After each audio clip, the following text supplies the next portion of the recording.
Good evening, Facebook Live. Jason Seward, Assistant Vice President for Student Affairs here at Virginia Wesleyan University. It is a busy day on campus. We have just wrapped up orientation for the new class of 2022. We are just off the heels of the State of the University address. So it's time to catch up with Dr. Scott Miller, President of Virginia Wesleyan University, for some questions and answers to see how things have been going over summer and as we look forward to a new year. This is a great way for us to communicate with you, alumni, friends, family, and our current students of Virginia Wesleyan University. It is a great day to be a Marlin, as you will find out here in just a few minutes. So without that being said, let's go ahead and jump to the questions. What do you think? Terrific, thank you. Good. If we don't get a chance to get to the questions you've submitted, don't worry. You'll get a response via email. We only have a brief time here this evening, but we want to make sure we touch on everything. So let's go ahead and jump into it. There has been a lot of construction happening around campus, and you can see it everywhere. So why don't you tell the folks a little bit about what's happening around here? Sure, Jason. This is an exciting time to be a Marlin, and sitting here in the hub at the Jane P. Batten Student Center, see all the excitement hubbing as we welcome our 438 first years to the Marlin community. Excited to have the returning students back tomorrow.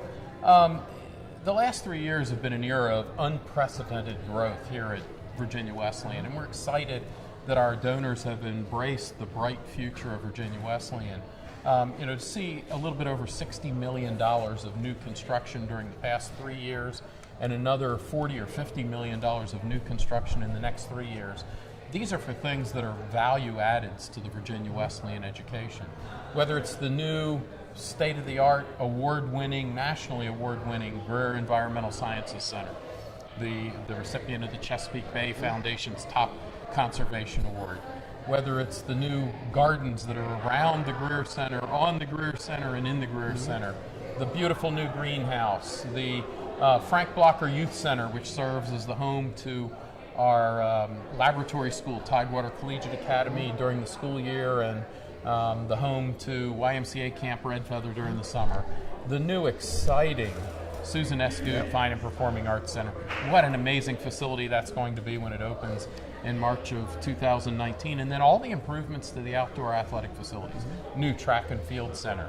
The renovation and movement of the Alpine Tower to the outdoor fields. The major renovation of Perry Field to be the home for the baseball team. And then coming up this fall, Town Park,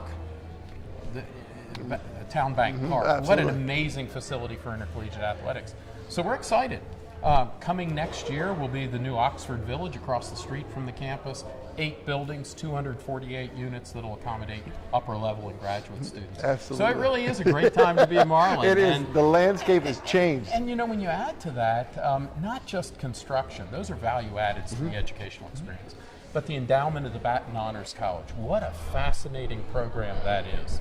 The top students from throughout the world, 20 new students every year who will get full tuition scholarships, 20 additional new students per year that'll get 2/3 scholarships.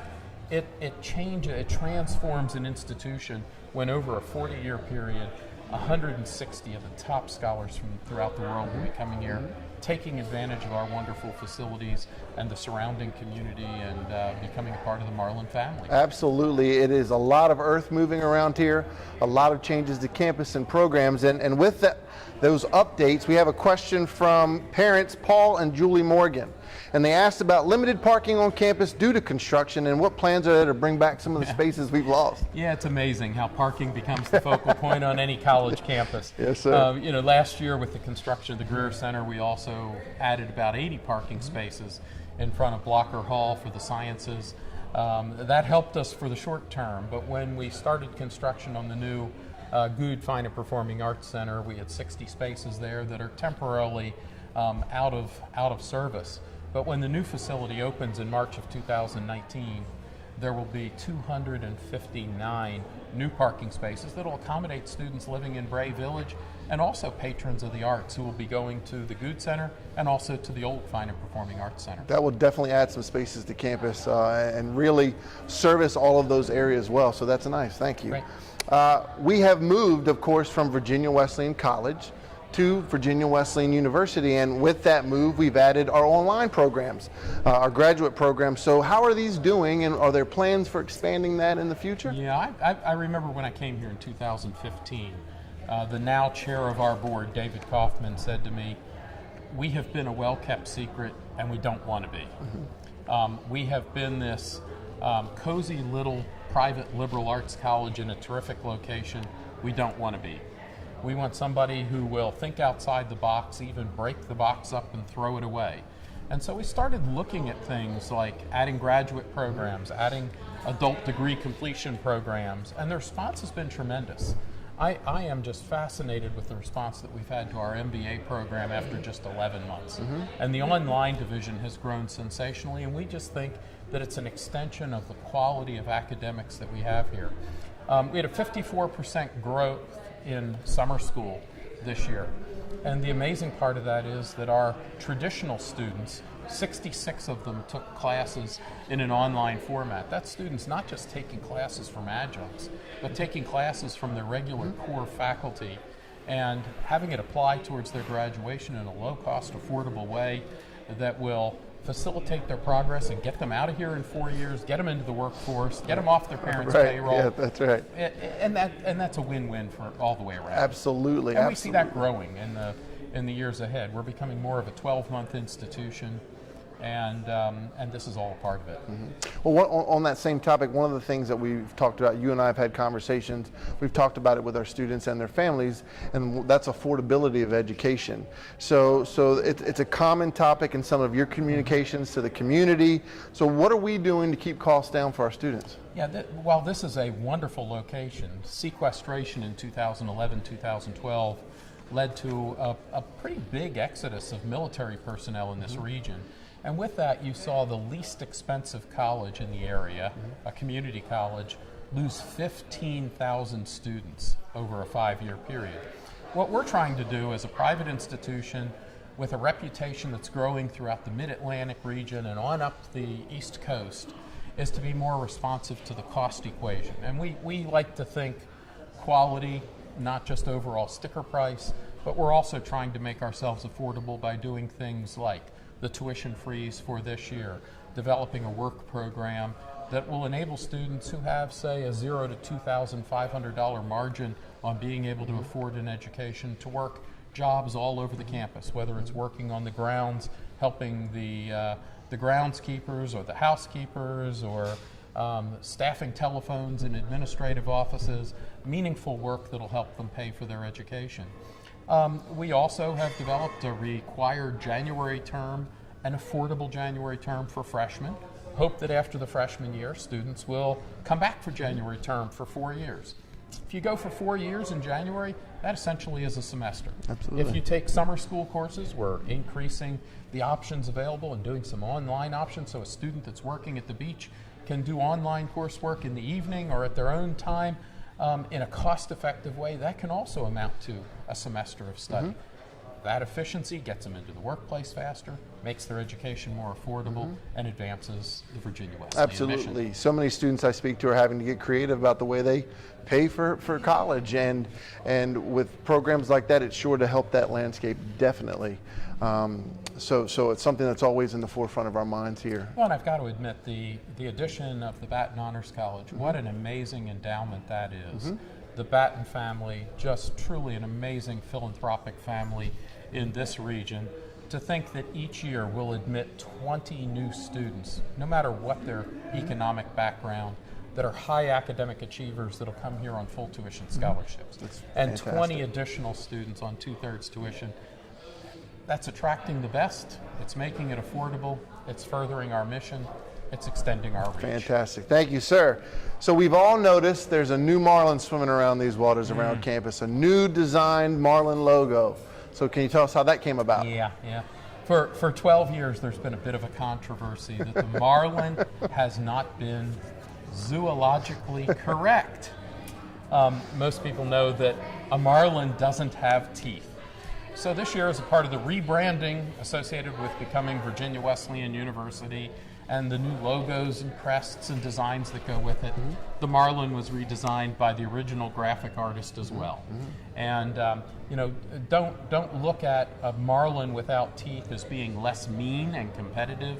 Our new Marlin is just as mean and just as competitive. And it'll look great on the courts and fields around campus and our visiting ODAC foe. So we've heard a lot about the institution, but now let's get to some questions directed to you and who Scott Miller is. Ready? You ready for that? We call this rapid fire round. Rapid fire. We'll Yep. take a shot at it. Okay, so you have now been the president at 4 different institutions. All right. So we're going to play the mascot challenge. Okay. Are you ready? This is to see who the best mascot is. Okay. Marlin or rail splitter? Got to go with Marlin. Yes. Marlin or bison? Absolutely a Marlin. Yes, yes. Marlin or Wolverine? Definitely a Marlin. Marlins or Braves? Trick question. Major League Baseball. Got to take the Braves over the Miami Marlins. I know. You're sharp one there. You're a sharp one. Well, we know you love baseball and you love the Atlanta Braves, but if VW's Marlin baseball team was playing the Braves, what jersey would you be wearing in the stands? I'll go with Chief Nakahoma. Let's stay with the baseball theme. If you were a player, what would your walk-up song be? Have to go with Chipper Jones and Crazy Train. Okay, I like it. A little Black Sabbath. What's your favorite cartoon growing up? We'll go with Roadrunner. Okay. If you could see any band in history, who would you see? I'd say Chicago, and I finally did get to see them at the Virginia Beach Amphitheater. I've never seen them, but I hope to catch them next time they come through. If there was a movie being made about your life, who would play you? Absolutely, George Clooney. That's a good one. Chris Farley would play me. Best restaurant for seafood in Virginia Beach? Got to go Dockside. Great atmosphere, great food. Okay, all right. Norfolk Tides or Norfolk Admirals? Ooh, hard one, but I'm a baseball guy. Okay. Season all right. ticket holder, have to go with the Tides. Okay. Dunkin' Donuts or Starbucks? Definitely Wawa. Wawa. Favorite season? Coastal Virginia. It's always 75 and sunny, or today 93 and sunny. Right. Who's your favorite assistant vice president for student affairs? Favorite assistant vice president for student affairs. Which Give me institution? this one. Come on. Which institution? All right. My final question for you tonight. What's your favorite thing about VWU? The people. This That's is right. a wonderful place, wonderful people, and terrific students, terrific faculty, a great place, and wonderful alumni who are engaged with the institution, and we invite them to be further engaged with the Virginia Wesleyan University experience. Well, sir, I can't thank you enough for taking a few minutes here this evening to connect with our community, answer a few questions. If you're watching us online, please stay tuned. We're going to take a brief intermission. We're going to change the setup a little bit, and then we have a panel of special guests that are going to join Dr. Miller to share some more information about Virginia Wesleyan University and what's to come. So stay tuned.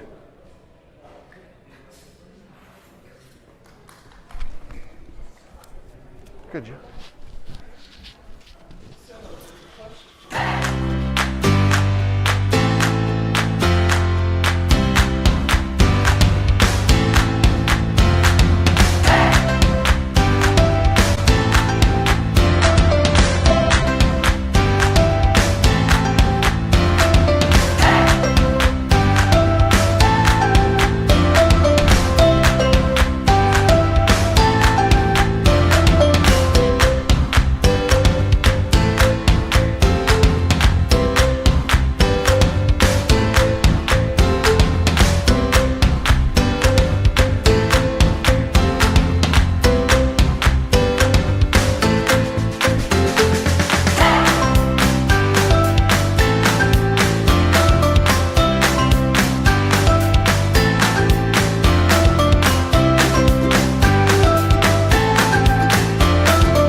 Hi, Robert. How you doing?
Welcome back to the hub of the Jane P. Batten Student Center at Virginia Wesleyan University for this Facebook Live webcast talking about the issues and people of Virginia Wesleyan University.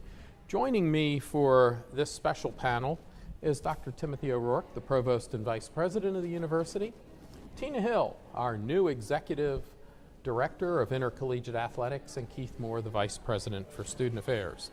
Let me open with a question from one of our viewers, which focuses on the fact that there has been a lot of discussion about long-range strategic planning and the master plan. Dr. O'Rourke, as the individual who led our new academic-based strategic plan that came as a result of a year-long planning process, could you address some of the specifics of that long-range plan? Sure. As you know, Dr. Miller, through much of 2016 into early 2017, the university worked with an outside consultant to develop a 10-year plan to govern the expansion of academic and residential buildings as well as the athletic facilities. And with that master plan in place, then beginning in the spring of 2017, I led a 15-member group that was charged with developing the academic flesh to go on the bones and concrete of the facilities plan. And we crafted a plan called Preeminence 28 that was reviewed by the faculty and approved by the trustees. And the plan sets out 6 goals. And in brief, those goals are to further internationalize the campus, to give our students a transformational experience that widens their horizons, to achieve greater academic eminence by continuing to recruit well-credentialed, diverse faculty and staff, to promote greater civic engagement on the part of our students and faculty, to further the creation of an inclusive campus community, and finally, to grow enrollment, both on campus and online, and both graduate and undergraduate. For our student viewers, expand a little bit on what this directly means for them. They're trying to make a choice between a low-cost public institution with classes that are filled to the max and unavailable, or a Virginia Wesleyan experience with an intimate learning experience. How does this academic plan affect them? I would say that the plan preserves and enhances what makes us a special place to begin with. The faculty-student ratio is 1 to 13. The typical class size is about 13, and so students are engaged with their faculty in direct ways every day. But the strategic plan will generate greater opportunities to study abroad, to undertake independent research, to do internships, and also to have meaningful civic engagement experiences.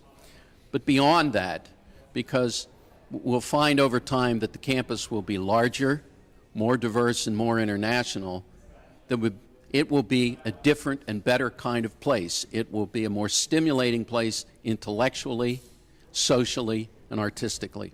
We concluded an action-packed student orientation today with 438 first years greeting us at the end of orientation. And Vice President Moore led them in a little bit of an activity to see, I guess, who was paying attention during the multiple days of preparation.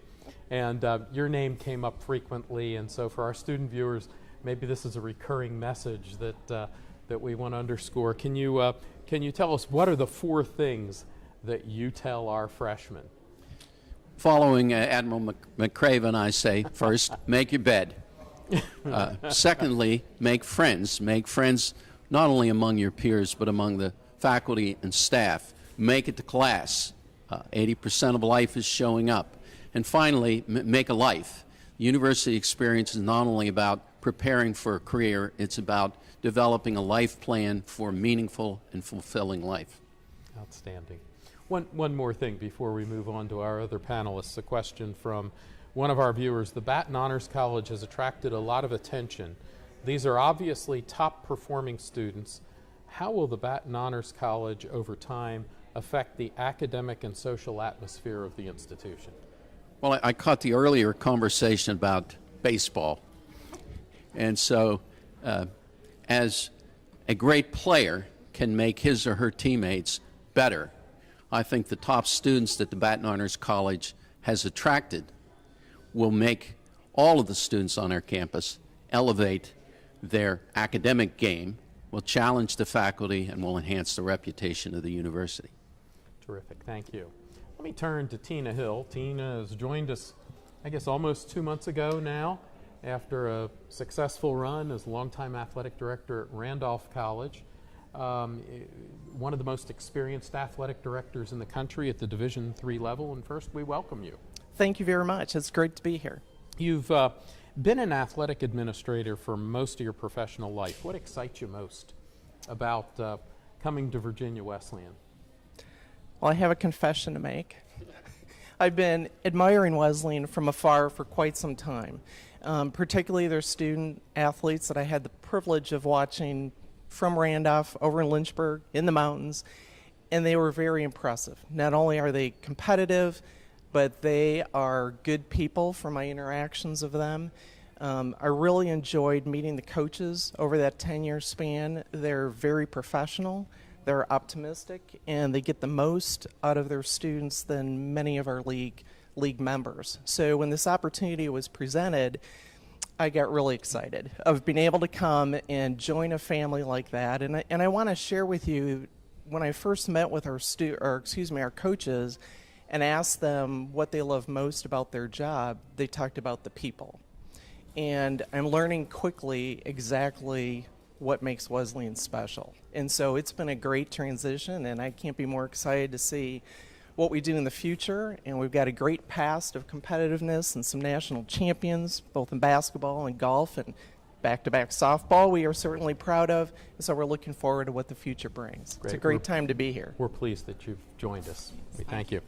A graduate from the 1980s wants to know if there are plans to add any other intercollegiate sports, for example, football. Oh boy. Well, we have added men's and women's swimming. We've added women's golf, and so we want to, put our efforts in those programs first and see them grow.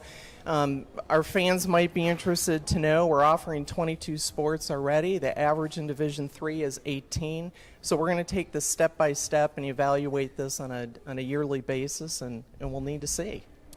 Much controversy at the Division I level. I've said this is now among my 28 years as a college president. Most of it's been at the Division III level, one stint for a short period at the Division II level. What's the value of being a Division III student athlete? Well, there's a lot, and we may not have enough time to talk about all of those, but as we were talking about our academic program, it's at a Division III school that they have the opportunity to do great work in the classroom, great work in their fields and in their courts, And it's a nice balance. It gives them the opportunity to do both, balance them well, get internships, have good work-life experiences as they prepare for that when they graduate. So it's a great balance, and I wouldn't want to be anywhere else. Great. So what do you think of our new mascot? Does the new Marlin look equally as mean and competitive without the teeth? I'm not worried about Bob the Marlin. I'm looking for our teams. They look great. Terrific, thanks. Let's turn to Keith Moore. Keith's the Vice President for Student Affairs. A question comes from a parent that says, there's been a lot of painting, work, and blacktopping at Bray Village. Talk about some of the other improvements to the residential community. We're expecting some upgrades and some enhancements to our oldest facilities on campus, residential facilities on campus, that being Bray Village. There are 7 buildings total, and 4 of them are residential, and the 4 residential buildings will be seeing some changes in the restrooms and shower facilities in the next few days. Actually, we'll be starting with Rose Hall and moving our way through the 4 buildings throughout the year, with April being the hopeful date of completion. It's difficult when you become more of a 12-month campus to mix in $1.9 million of improvements to some of the older buildings without displacing people. I understand as of tonight we are in overflow. It's a wonderful situation to be in for most institutions, but talk a little bit about that. It certainly is. We have 108 students currently residing, and they're all upperclassmen, which is great. First-year students are all on campus here, and our housing over at the hotels, the Burton Station Community, we call it, because it truly is a community. We have resident assistants, staff presence, programming facilities, continental breakfast every day, and so they do have that feeling and sense of community over there. Just a short walk from campus. And it's not that far. It's in a commercial area. We have shopping right down the road with the outlets. There are other destinations that students find attractive, like Starbucks, Jersey Mike's, and Krispy Kreme. Touch on that a little bit more. You talked about changes in the community around Virginia Wesleyan. One of our viewers writes, how do things like the new outlet mall and the forthcoming IKEA challenge campus recreation and overall quality of life? Oh, it doesn't challenge it at all. It enhances it without a doubt. I think that it just shows that we are in a prime spot. I've lived up the road for the entire time I've been here, and to be part of this community, both as someone who works here at Virginia Wesleyan and lives locally, I can see this becoming an extremely attractive place for our students. It provided opportunity for them to secure internships, employment. We're in a prime spot. Students really appreciate the fact that after completing their degrees here, that there is gainful employment to be had in this immediate area. Many of them find their ways to that employment through the internships that they secure. Outstanding. As an expansion of that, we have, earlier we had a question about affordability. Talk a little bit about the OPUS program and whether it'll be expanded to the main academic year. Explain to our viewers what that program is all about. We're in the second, we're actually going on to the 3rd year now. We started the summer last year, OPUS, which means work. And it's a wonderful program, gives students the opportunity to close the gap between returning and not. We want our students to be successful. We want to find ways to give them the means that they need. The individuals that we have go through the program already, 36, were exemplary. They worked from start to finish. They satisfied balances. They did some tremendous work across campus and helped us out a lot.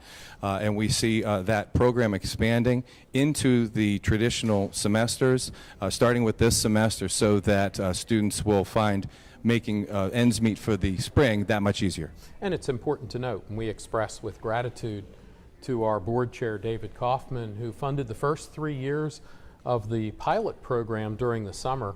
The first 2 years, 36 students were in the OPUS program. All 36 are in school and in good financial and academic standing as a result of that gift support. And we find out this morning that the Landmark Foundation has provided a major gift to extend that work program to the regular academic year.